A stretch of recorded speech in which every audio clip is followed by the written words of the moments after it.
Bismillahirrahmanirrahim. Assalamualaikum warahmatullahi wabarakatuh. Alhamdulillah. Alhamdulillahirabbil alamin. Wassalatu wassalamu ala asrofil anbiya mursalin nabiyina Muhammad wa ala alihi wa sahbihi ajma'in. Amma ba'd. Ma'asyiral muslimin, hafizakumullah. Di antara hal yang kita bertafakuh fiddin di dalamnya adalah fenomena masalah moralitas, terutama moralitas di dalam menyikapi bagaimana seseorang menyalurkan fitrah, memuaskan syahwat atau menyalurkan syahwat, bahwa dan sesuai yang dilakukan oleh berbagai pihak tentang tingkah laku para remaja bahkan orang tua di dalam masalah seksualitas, didapatkan angka yang sangat mengerikan, seperti mahasiswi di daerah Jogja yang dari survei mencapai 70% lebih mereka telah melakukan hubungan yang diharamkan oleh Allah Subhanahu wa taala. Demikian juga dalam masalah LGBT yang sangat-sangat mengerikan sekali, ya, yang jumlah mereka mencapai jutaan, ya, 5 juta lebih, ya, dan itu mereka terus terang. Bahkan ada kelompok menamakan gay Islam, UGM, gay Islam, UNS atau gay Islam UI. Nah, kita tahu bahwa masalah penyerahan syahwat, ya, bahkan fitrah manusia, artinya fitrah bahwa seseorang harus mendapatkan saluran yang halal. Maka Allah Subhanahu wa taala mengatakan zuyyina lin-nasi hubbus syahawat min al-banina wal qanatil muqantarati min adz-dzahabi wal fiddah, bahwa manusia itu dihiasi-hiasi untuk yang baik, cinta syahwat wanita dan harta, ternak dan lainnya. Demikian juga masalah syahwat, artinya kecenderungan laki-laki ke perempuan, perempuan ke laki-laki, sesuatu yang tidak bisa dikiri siapapun. Rasulullah Sallallahu Alaihi Wasallam mengatakan, "Hubbiba ilayya min dunya mithnain." Ya, aku dijadikan mencintai dari dunia 2 hal, yaitu atib wa nisa, wanita dan wangi. Wa ju'ila qurratu aini lis-shalah, dijadikan penyejuk mataku adalah salat.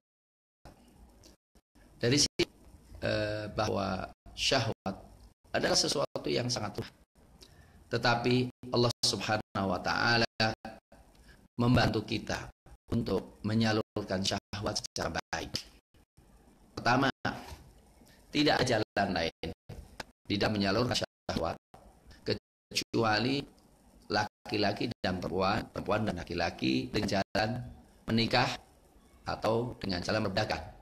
Kalau perbudakan sekarang sudah tidak ada dan memang sudah hanya dengan menikah, ya. Dan Al-Qur'anul Karim ketika bicara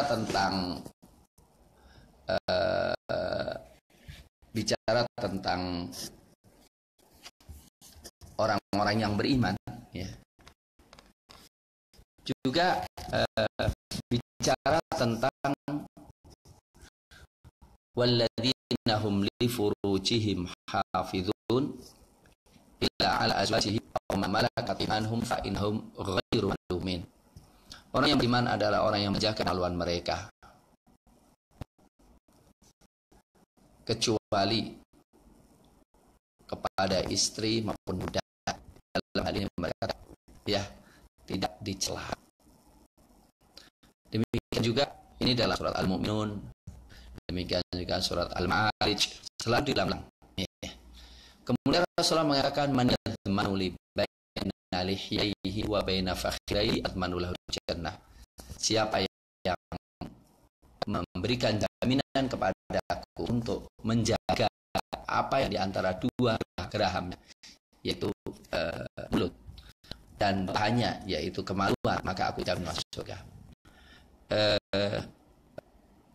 Dalam menyelesaikan masalah ini, masalah moralitas, yang dimana ini termasuk kabair, karena fahisyah, Rasulullah SAW memberikan jalan keluar satu. Ada sesuatu yang halal, maka jangan cari yang diharamkan oleh Allah Subhanahu wa taala. Yang kedua, ya, Allah Subhanahu wa taala menjadikan kerusakan moral dalam bab seksualitas itu dosanya sangat-sangat berat, ya, sangat-sangat berat. Digambarkan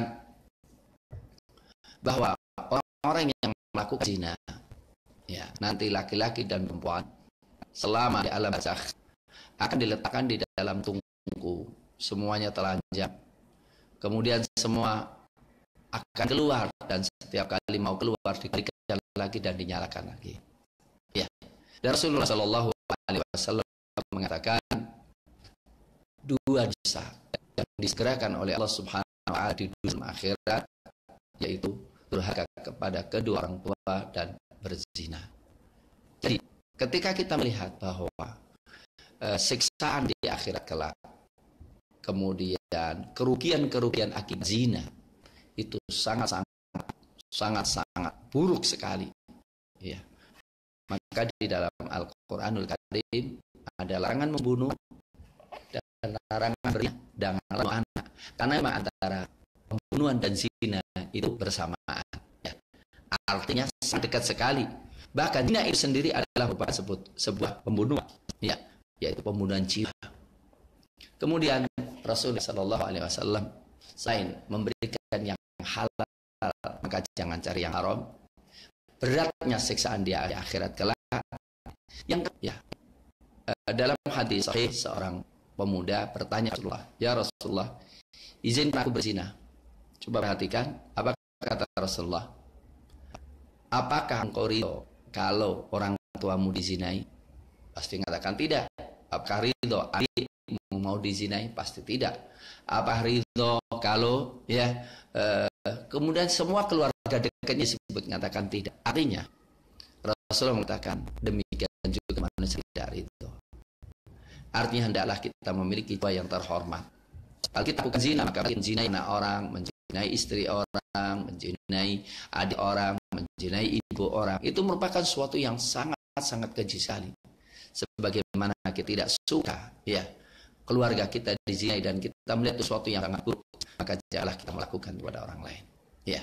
Kemudian memang jalan satu-satunya untuk menyelesaikan itu semuanya, sebagaimana Allah mengatakan ketika Nabi Yusuf alaihissalam digoda oleh kakaknya, Allah mengatakan demikian adalah kami menyelamatkan orang-orang al-mukhlasin, ya, orang-orang yang diikhlaskan oleh Allah Subhanahu wa taala.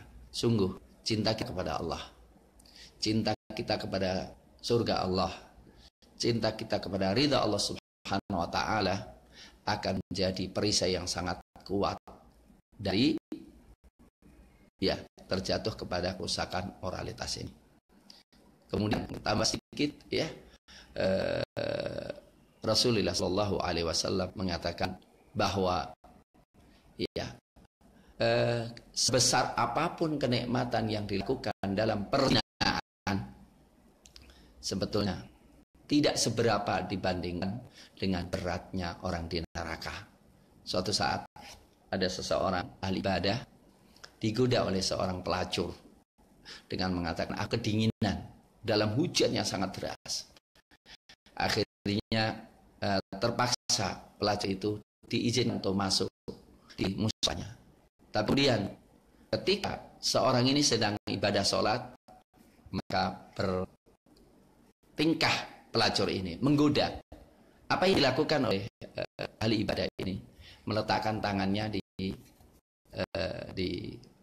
lampu, di api, kemudian kepanasan, kemudian mengatakan dalam hatinya, kalau aku tidak mampu harusnya di dunia, bagaimana apa di akhirat kelak. Tapi ketika tergoda lagi, kemudian dia tahu lagi sampai tangannya meleleh dan wanita itu kemudian lari. Dari sini saya katakan, marilah kita bersihkan negeri kita ini, pusatkan moralitas dalam masalah perzinahan dengan yakini. Mari kita cari yang halal. Yang kemudian mari cari kita ridha Allah Subhanahu wa taala. Mari kita takut kepada neraka, dan marilah kita memahami tentang kemuliaan hidup kita, bahwa hidup kita mulianya itu dengan syariat Allah Subhanahu wa taala, dengan ridha Allah Subhanahu wa taala, dan segala kenikmatan maksiatan di balik zina itu tidak ada apa-apanya dibandingkan dengan kekal di neraka. Saya kira demikian, mudah-mudahan bermanfaat. Aqulu qouli hadza wa astaghfirullah li wa lakum walhamdulillahi alamin. Assalamualaikum warahmatullahi wabarakatuh.